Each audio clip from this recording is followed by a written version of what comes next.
night I decided to come to New Orleans, I was standing in an abandoned church just outside Baton Rouge.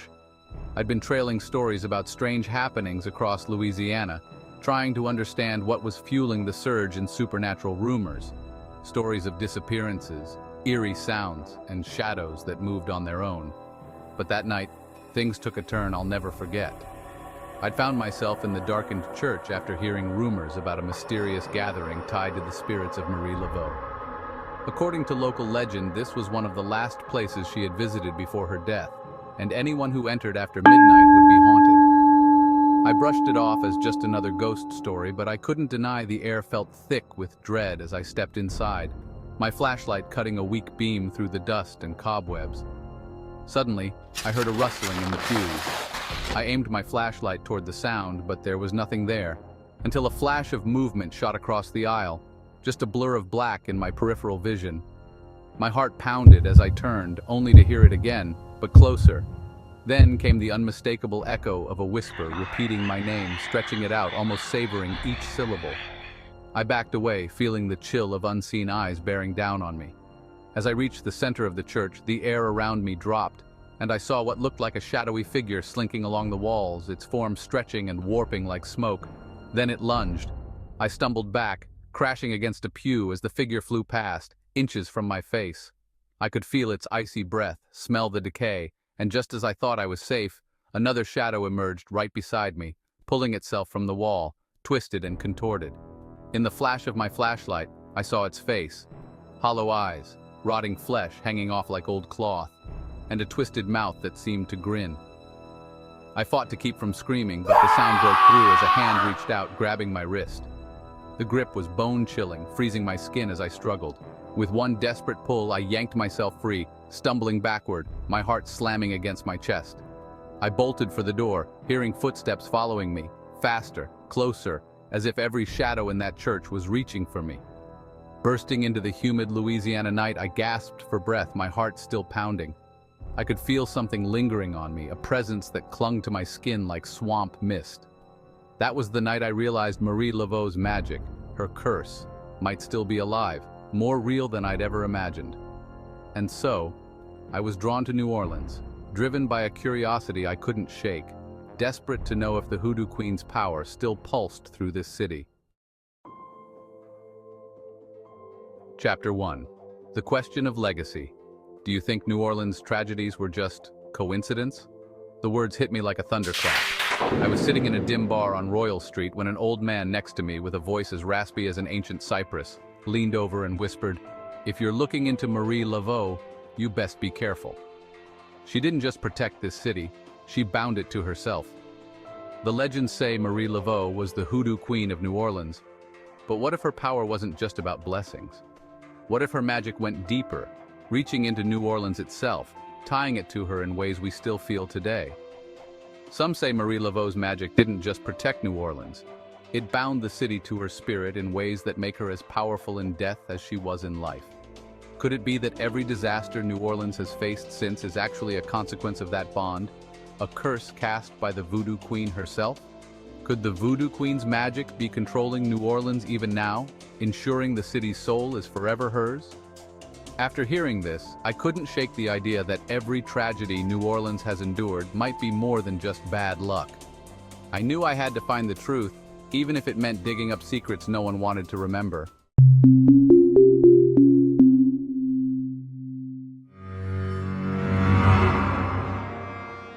Born in the early 1800s, Marie Laveau lived in a New Orleans simmering with tensions, racial divides, hurricanes, disease outbreaks, and economic hardship. For people living in this city, especially the black community, traditional systems of power offered no protection.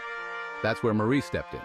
The daughter of a free woman of color and a wealthy white man, she was exposed to both privilege and oppression, a paradox she turned into strength. In a city where power structures were biased, Marie Laveau became an icon, a protector of the oppressed and a feared practitioner of hoodoo. But unlike the sensationalized portrayals of her, those who knew her described her as calm, compassionate, and resilient.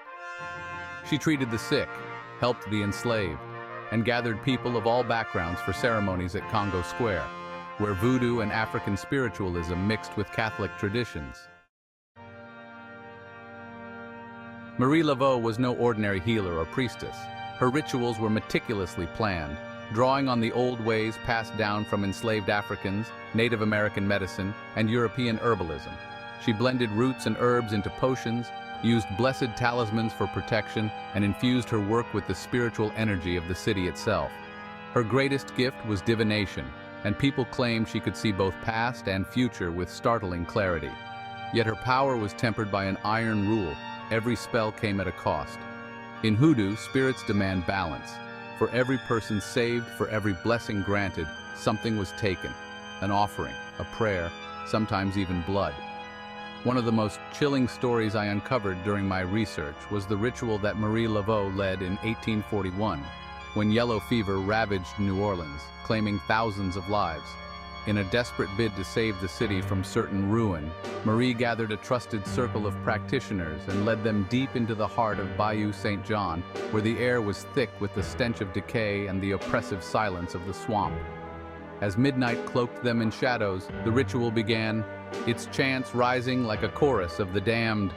The hours dragged on, punctuated by the rhythmic beat of drums and the crackle of fire that flickered in the darkness. By dawn, the ritual had claimed a terrible toll.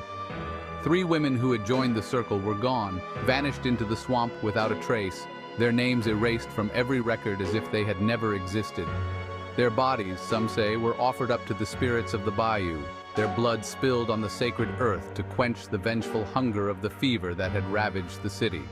It was said that their lives were the price of New Orleans' salvation, their souls lost to the swamp in a grotesque bargain. And as if by some twisted miracle, the fever subsided, and the city was spared. But not without its price.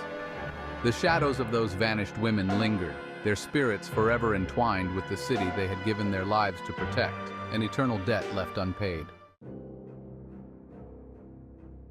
By the 1850s, rumors swirled that Marie Laveau's power came not just from her own formidable skill, but from an unholy alliance with the Loa, spirits of the Voodoo pantheon, both protective and destructive. Among these spirits was Baron Samedi, the harbinger of death, who presided over the cemeteries and the boundary between the living and the dead. To secure his favor, Marie was said to wander through St. Louis Cemetery No. 1, leaving offerings at the Baron's tomb in the dead of night. But these were no ordinary gifts. She would leave locks of hair, personal tokens from the departed, and, most ominously, her own blood, an offering no other practitioner would dare make. Some whispered that these rituals were more than mere offerings. They were bargains, pacts that bound Marie's soul to the Baron's in a way no one could truly understand. The power she wielded became undeniable, but so too did the consequences. Each time she called upon the Baron, it was said that a storm would follow, a physical manifestation of the Loa's displeasure. Hurricanes tore through the city, fires would ignite in the dead of night, consuming buildings and lives alike. Floods would submerge entire neighborhoods, leaving nothing but ruin in their wake. New Orleans became not just a city haunted by its past, but one cursed by the very spirits it sought to protect it. Each disaster a reminder that there was always a price for tampering with the forces of life and death. And the whispers? They grew darker, hinting that Marie's relationship with Baron Samedi was more than an alliance. Some believed she had sold her soul in exchange for power, her magic fueled by a pact that would one day call for its toll. And when that day came, it would be a storm like no other.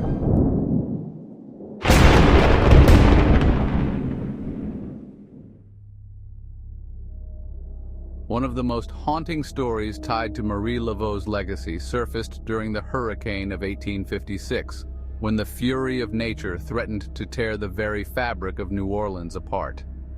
As the storm clouds gathered and the winds howled across the Mississippi, it was said that Marie, knowing the disaster was imminent, gathered her most trusted followers along Bayou St. John. The air was thick with tension, and the ground beneath their feet seemed to hum with an ominous energy as the rain began to fall, drenching the bayou in sheets of cold, merciless water. "I've heard it from the old ones," an elderly woman whispered to her companion, her voice trembling. Marie knew. She felt it coming, like the storm was calling to her, begging her to intervene. A man standing nearby, his face drawn with fear, nodded in agreement. "I was there that night. The chanting, It was like nothing I'd ever heard. The earth shook with the sound of it. Marie, her voice, it wasn't her anymore. She was demanding, pleading with the spirits, shouting at the sky. "Take me instead," she cried. "Spare them, take me." The sound of the storm outside had grown deafening, the thunder rumbling so loudly it seemed to shake the very foundations of the earth. Yet, amidst the chaos, Marie's voice rose above the storm, growing more desperate, more frenzied. Her hands moved in erratic gestures toward the heavens, as if she was bargaining with the spirits themselves. "Take me!" she screamed again, her voice splitting the air, her words laced with a kind of desperation that sent chills down my spine. "Take me! Spare them!" The wind howled as if in answer, and just as the storm seemed ready to devour the city, a strange stillness fell. The winds shifted, and the hurricane veered off course, sparing New Orleans the worst of its destruction. The bayou was left in ruins, flooded and battered, but the heart of the city had been saved, for now. But the price was high. Marie didn't look the same after that night, another witness recalled, his face grim. Her health started failing fast. People say she gave a piece of herself to the storm, that she bargained with death itself to save us. And when the winds died down, so did she. She couldn't hold on much longer after that. It was like the storm had taken something from her, a part of her soul. I could feel my heart racing as I stood in that room, the air thick with the weight of their words. A scream echoed through the distance, sharp and jagged, as if the storm itself had left a scar that no one would ever forget. My pulse quickened, a cold sweat running down my back, and I suddenly understood. The storm wasn't just weather. It was a force, something far darker that had been summoned by Marie's own desperation, and when she had tried to stop it, she had bargained with something far more sinister than the winds of nature. The hurricane was over, but I couldn't shake the thought. Was the price Marie had paid more than just her health? Had she truly offered her very soul to protect the city she loved? The echoes of that night still rang in the back of my mind, and I wondered, what would happen if the storm ever returned? Marie passed away in 1881, but her influence on the city only grew stronger after her death. People reported sightings of her spirit, especially in times of crisis. During Hurricane Katrina, dozens of residents claimed to see her along the riverbanks, as if she was still trying to protect the city, still bound by the bargains she'd made. An old priest I interviewed claimed he had a vision of her spirit standing before him in the floodwaters, her face shadowed but resolute. "It's not over," she had whispered to him. "I made a promise, and I intend to keep it." He shivered as he told me the story, his fingers twitching in fear. "Marie's curse," he murmured. "It's not on New Orleans. It's on anyone who dares betray her legacy."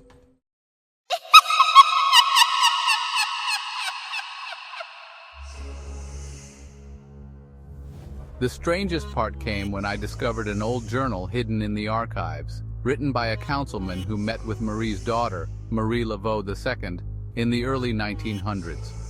According to his notes, Marie Laveau had woven her life force into the city, binding it to her spirit. "As long as I am honored, New Orleans will thrive," she reportedly told him, "but betray my memory and the city will suffer." In 1915, after a series of violent conflicts between the city's leaders and the black community, a hurricane tore through New Orleans, flooding entire neighborhoods. Those who were aware of Marie's warning couldn't help but wonder if the city was paying for a broken promise. As I dug deeper into this story, I uncovered one final horrifying twist. In the councilman's journal, he described his own suspicion that Marie's protection spell didn't just shield the city from disasters. It tied the people of New Orleans to her, making them part of her bargain with the spirits. This binding spell was not a blessing but a curse. Marie Laveau had secured the safety of the city, at the cost of everyone who lived in it. Each person born here, each person who called New Orleans home was bound to her spirit, carrying a piece of her magic and her curse. I closed the journal, feeling an icy dread. What if the tragedies New Orleans has faced over the past century, the hurricanes, the fires, the floods, were not just coincidences, but part of her final curse? And what if that curse was still in effect, reaching into every soul tied to this city, demanding a price that no one could ever repay? I left the archives with a heavy heart, feeling as if I'd uncovered a truth no one wanted to know. Yet even as I walked away, I could almost hear a whisper in the breeze, soft but chilling. My promise is kept. To this day, I can't help but wonder, could Marie Laveau's spirit still be out there watching over New Orleans? And if so, what might happen if her memory was ever forgotten or worse, betrayed? After the journal, I thought I'd unearthed all the dark secrets Marie Laveau left behind, but the truth has a way of coming back. Months later, an old man named Marcel, who claimed to be one of Marie's descendants, reached out. He told me he had one last piece of the story. I met him in the French Quarter, where he handed me a crumbling letter, its edges burned as if it had barely survived a fire. "Read this," he whispered. "It's the final part of her spell." The letter, scrawled in Old Creole, revealed something staggering. Marie's protection spell didn't only bind the city and its people to her, it bound them to repeat her fate. The letter described a ritual she performed just before her death, in which she cast a powerful spell to guarantee her legacy. But here was the twist. To anchor it, she needed a willing sacrifice. To preserve her power and protect New Orleans, she offered her own bloodline. The spell condemned each generation of her descendants to experience the city's worst tragedies in their lifetimes: disease, disaster, betrayal. Her family's suffering, she believed, would absorb the city's worst curses. But Marcel shook his head slowly. It wasn't only her family. She cursed anyone who'd ever practiced with her or benefited from her power, and that includes everyone who calls New Orleans home. Every person who finds their way to this city is woven into her spell, reliving it. As Marcel finished, a quiet realization settled over me. Marie's curse wasn't on the city, but on its people, making them live out her fate over and over. Just then, Marcel gave me a final haunted look. "You've looked too far into this, you know. Now that you've uncovered her secret, the city, it might come for you too."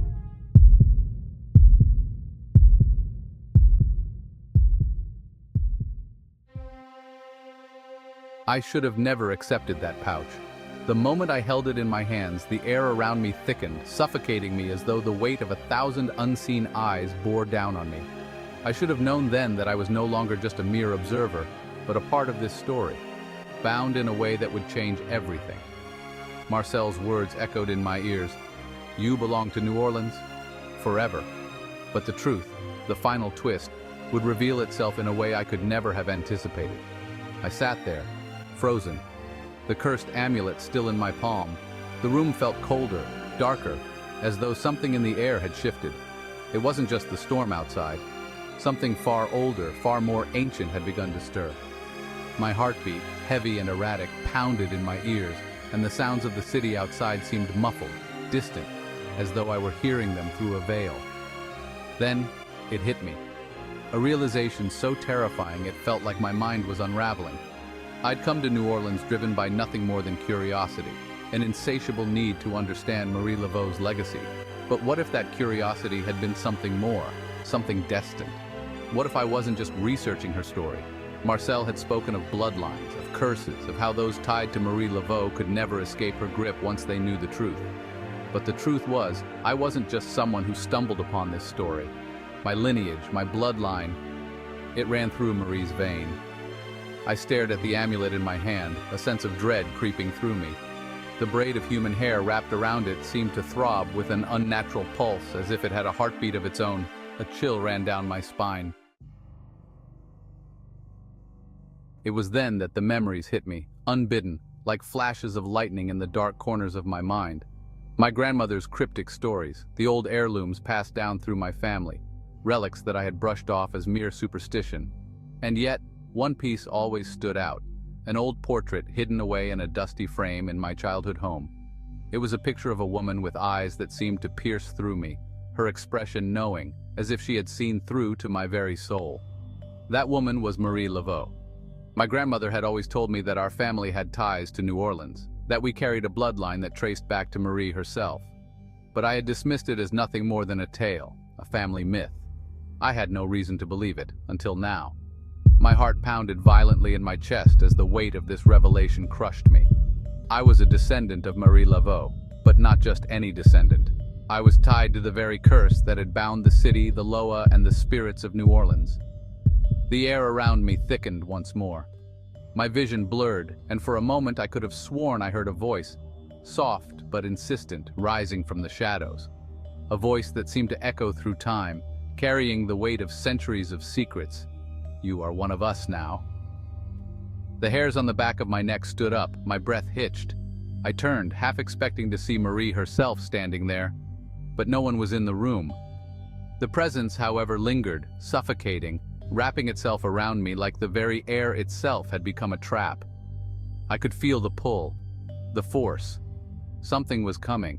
Marcel's words had been true, now that I knew I wasn't free. But it was worse than that.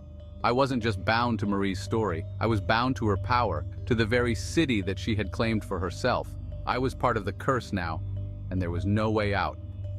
Suddenly I heard footsteps approaching ominously. The door to the room slammed shut, rattling the walls. I spun around, heart hammering in my chest. There was no escape. No way to outrun this, whatever this was. The last thing I heard before the room plunged into darkness was the sound of a scream, a voice that seemed to come from deep within the earth itself. The scream echoed through my mind, reverberating in my skull. My pulse raced as I realized with sickening certainty it was my own voice. Then, everything went black. To be continued. If you want to know what happens next, drop a comment below. Should I try to escape the curse or embrace the power that comes with my bloodline? Your feedback will shape the story's future. And don't forget to like and subscribe for more chilling tales from the dark corners of history and mystery. Special thanks to the Magical Mystical Witches Facebook group for their inspiration in bringing this story to life. Check out their link in the description below.